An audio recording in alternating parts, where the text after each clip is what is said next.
इसी प्रकार से अब प्रश्नावली 3 का अगला सवाल रहेगा क्वेश्चन नंबर 30। क्वेश्चन नंबर 30 का सवाल इस प्रकार से लिखा हुआ है। इसमें लिखा है, एक घर सड़क के दूसरी ओर अपने सामने स्थित किसी स्तंभ के सिरे पर समकोण बनाता है तथा वह सरल रेखा जो स्तंभ को घर के सिरे से मिलाती है ऊर्ध्वाधर दिशा में 60 डिग्री का कोण बनाती है। यदि सड़क की चौड़ाई 45 मीटर हो तो घर की ऊंचाई निकालें।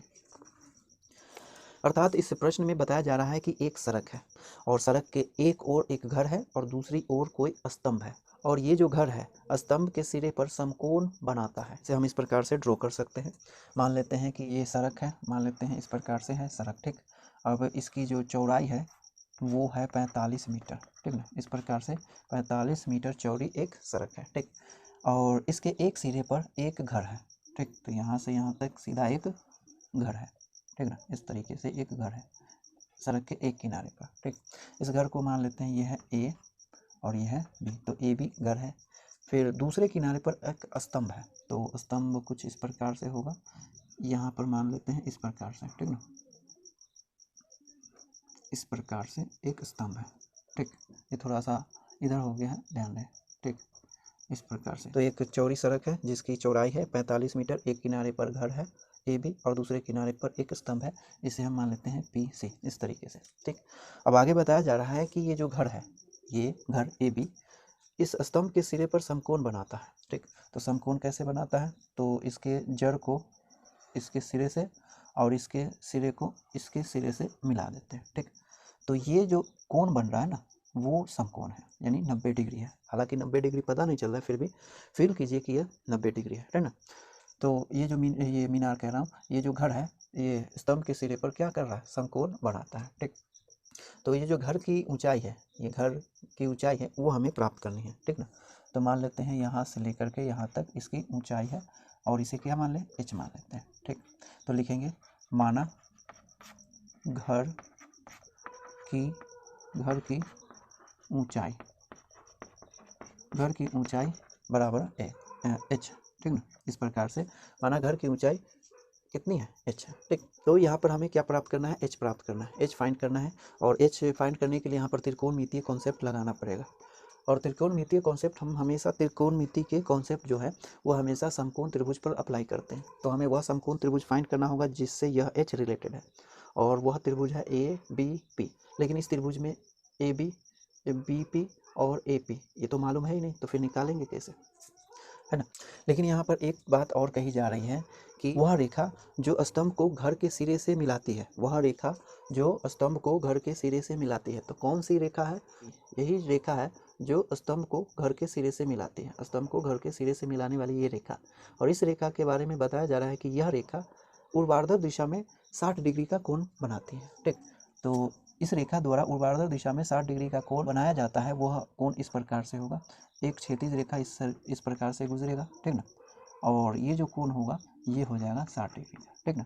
तो वह रेखा जो स्तंभ को घर के सिरे से मिलाती है वह ऊर्ध्वाधर दिशा में 60 डिग्री का कोण बनाती है, ठीक ना। तो अब हमें क्या करना है कि एच फाइंड करना है, और एच फाइंड करने के लिए हमें त्रिकोणमितीय कॉन्सेप्ट को अप्लाई करना होगा, और इसके लिए समकोण त्रिभुज चाहिए। तो एक समकोण त्रिभुज है ए बी पी जो इससे रिलेटेड है, लेकिन यहाँ पर ये और ये तीनों अज्ञात हैं, इसीलिए हम इस त्रिभुज को यूज़ नहीं कर सकते, ठीक ना। इसके लिए हम क्या करेंगे कि यहाँ से ये जो रेखा जा रही है इस पर लंब डाल देंगे, ठीक ना। इस रेखा द्वारा इस पर लंब डाल देंगे, ठीक। तो एक लंब रेखा यहाँ से यहाँ तक डाल देंगे जो इसके समांतर हो, किसके, BC के समांतर, ठीक। तो ये एक लंब रेखा इस पर लंब डाल दिया और ये बिंदु मान लेते हैं O है, ठीक। तो यहाँ पर हम देख रहे हैं कि BC OP के बराबर है, ठीक। BC OP के बराबर है, तो यहाँ पर लिखेंगे चूँकि BC बराबर में OP हो गया, ठीक। और BC यहाँ पर 45 मीटर है ना, तो इसीलिए OP भी कितना हो जाएगा, 45 मीटर, ठीक। यानी ये जो है OP इसकी लंबाई भी 45 मीटर है, ठीक। अब यहाँ पर H हमें फाइंड करना है, तो H यहाँ से यहाँ तक की लंबाई है, ठीक ना। AB की जो लंबाई है वो है H, और AB हम यहाँ पर देख सकते हैं कि OB प्लस OA का योगफल है ना। तो लिख सकते हैं अब चूँकि ए बी बराबर में ओ बी प्लस ओ ए, इस प्रकार से है ना, ओ बी प्लस ओ ए। और यहाँ पर ए बी की जो लंबाई है कितनी है, एच है, एच। तो ओ बी कितनी है, ओ बी ये भी नहीं मालूम है, और प्लस ओ ए कितनी है, वो भी नहीं मालूम है ना। तो एच अगर प्राप्त करना है, यानी एच का मान अगर चाहिए, तो ओ बी प्लस ओ ए का वैल्यू प्राप्त करना होगा। ठीक, तो हम क्या करेंगे कि ये जो त्रिभुज है, क्योंकि इस पर लंब है इसीलिए ये समकोण हो गया, और ये भी समकोण है। तो एक समकोण ये और एक समकोण ये, इन दोनों समकोण त्रिभुज से ये ओ बी और ओ ए फाइंड करके इसमें रख करके एच फाइंड कर लेंगे, है ना।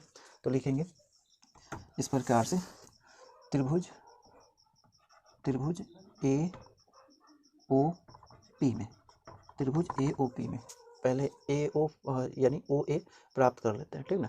तो इस 60 डिग्री के लिए ये हो गया क्या चीज़, लंब, और ये आधार। तो लिखेंगे tan 60 डिग्री बराबर, tan 60 डिग्री के लिए ओ ए और प्लस ओ पी, ऐसे लिख सकते हैं। और ये हो गया √3 बराबर, ओ ए तो चाहिए तो ओ ए, और ओ पी यहाँ पर है 45 मीटर, तो लिखेंगे 45 मीटर, इस प्रकार से लिख सकते हैं। अब क्या करेंगे, क्रॉस मल्टीप्लाई करेंगे तो एक तरफ ओ ए प्राप्त हो जाएगा ना, तो ओ ए को पहले लिख देते हैं, ओ ए बराबर में कितना, 45 √3 मीटर। इस तरीके से ओ ए तो प्राप्त हो गया। अब क्या चाहिए, ओ ए प्राप्त हो गया, ओ बी अब चाहिए, और ओ बी किससे रिलेटेड है, इस त्रिभुज से। अब इस त्रिभुज के लिए एंगल कहाँ से लाएं, तो एंगल यहाँ से हम ले सकते हैं। कैसे, क्योंकि ये जो पूरा है ना, ये जो पूरा है इस मीनार के द्वारा, सॉरी मीनार के नाम, इस घर के द्वारा इस बिंदु पर समकोण बनाया जा रहा है ना। तो ये क्या है, समकोण है, यानी 90 डिग्री है। ठीक, यानी ये पूरा 90 डिग्री है, और यहाँ से लेकर यहाँ तक 60 है। तो इस 90 में से इस 60 को हटा दिया जाए तो ये एंगल प्राप्त हो जाएगा, जो कि कितना होगा, 30 डिग्री का। ठीक, क्योंकि ये पूरा का पूरा कितना है, यहाँ से लेकर के यहाँ तक, यहाँ से यहाँ तक 90 डिग्री है, और यहाँ से लेकर के यहाँ तक 60 है, तो बचा कितना, 30 ना, है ना, इसलिए ये 30 हो जाएगा। तो त्रिभुज कौन सा, ओ पी बी या बी ओ पी में ये क्या हो जाएगा, 30 डिग्री, और इसके लिए ये लंब और आधार ये है ना।